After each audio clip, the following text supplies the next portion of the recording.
เหตุทำให้ศาสนาเสื่อม4เหตุทำไมพระธรรมจึงค่อยๆเลือนหายปฐมธรรมพุทธวจนะคำสอนจากพระโอษฐ์พระพุทธเจ้าความรู้ดีๆที่ถูกส่งต่อกันมานานสุดท้ายกลับถูกเล่าผิดจนไม่เหลือความหมายเดิมคนหนึ่งสอนผิดอีกคนจำผิดอีกคนไม่ยอมฟังสุดท้ายความจริงก็ค่อยๆหายไปพระพุทธเจ้าตรัสว่า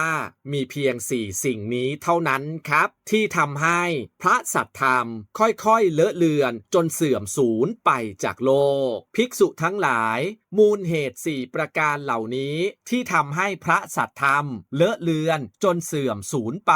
4ประการอะไรบ้างเล่า4ประการคือ 1. ภิกษุทั้งหลายพวกภิกษุเล่าเรียนสูตรอันถือกันมาผิดด้วยบทพยัญชนะที่ใช้กันผิดเมื่อบทและพยัญชนะใช้กันผิดแล้วแม้ความหมายก็มีในอันคลาดเคลื่อนภิกษุทั้งหลายนี้เป็นมูลกรณีที่1ซึ่งทำให้พระสัทธรรมเลอะเลือนจนเสื่อมสูญไป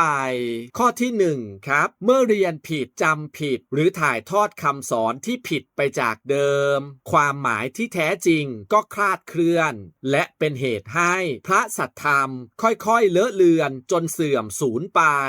2. ภิกษุทั้งหลายอีกอย่างหนึ่งพวกภิกษุเป็นคนว่ายากประกอบด้วยเหตุที่ทำให้เป็นคนว่ายากไม่อดทนไม่ยอมรับคำตักเตือนโดยความเคารพหนักแน่นภิกษุทั้งหลายนี้เป็นมูลกรณีที่2ซึ่งทำให้พระสัทธรรมเลอะเลือนจนเสื่อมสูญไปข้อที่2ครับไม่ยอมรับคำตักเตือนยึดความคิดตนเองจนห่างไกลความเป็นจริง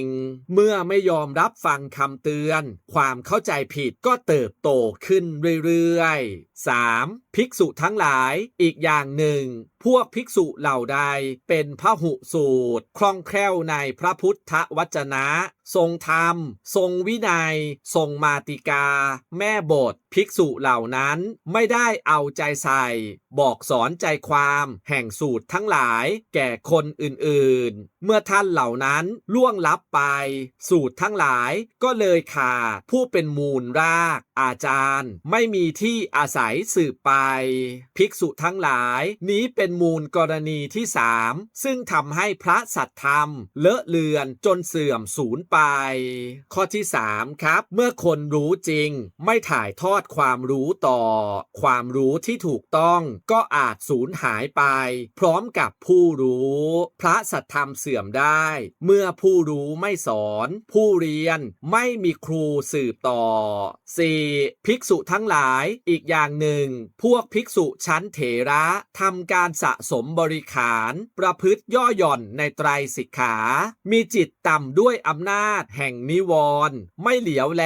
ในกิจแห่งวิเวกธรรมไม่ปรารภความเพียรเพื่อถึงสิ่งที่ยังไม่ถึงเพื่อบรรลุสิ่งที่ยังไม่บรรลุเพื่อทำให้แจ้งในสิ่งที่ยังไม่ทำให้แจ้งผู้บวชในภายหลังได้เห็นพวกเถระเหล่านั้นทำแบบแผนเช่นนั้นไว้ก็ถือเอาไปเป็นแบบอย่างจึงทำให้เป็นผู้ทำการสะสมบริขารบ้างประพฤติย่อหย่อนในไตรสิกขา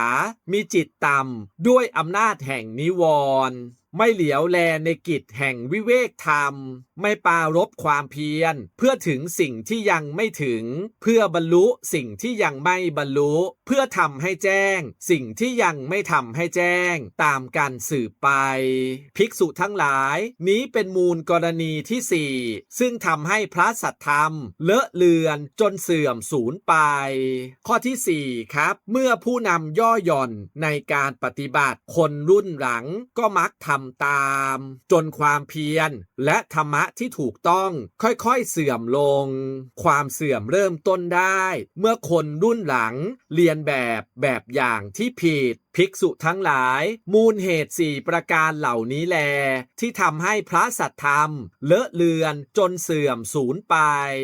สรุปแบบเข้าใจง่ายครับพระพุทธเจ้าทรงบอกไว้ชัดเจนว่ามี4เหตุสำคัญที่ทำให้พระสัทธรรมหรือคำสอนที่ถูกต้องค่อยๆเลอะเลือนจนเสื่อมสูญไป 1. เรียนผิดสอนผิดจนความหมายเปลี่ยน 2. ไม่ยอมฟังคำตักเตือน 3. คนรู้จริงไม่ยอมถ่ายทอด 4. ผู้นำทำตัวเป็นแบบอย่างที่ไม่ดีธรรมะที่ถูกต้องจะอยู่รอดได้ไม่ใช่เพียงเพราะมีหนังสือหรือมีคำสอนอยู่แต่ต้องมี 1. มีผู้ศึกษาอย่างถูกต้อง 2. มีผู้เปิดใจรับการตรวจสอบ 3. มีผู้ช่วยกันถ่ายทอดและ 4. มีผู้ประพฤติเป็นแบบอย่างที่ดี เมื่อทั้ง 4 อย่างนี้ยังคงอยู่พระสัทธรรมก็ยังคงส่องสว่างและเป็นประโยชน์แก่ผู้คนต่อไปได้อีกยาวนานครับอย่าลืมกดติดตามช่องสรุปสั้นคำสอนพระพุทธเจ้าโดยผมเอ็กซ์ต้าสวัสดีครับ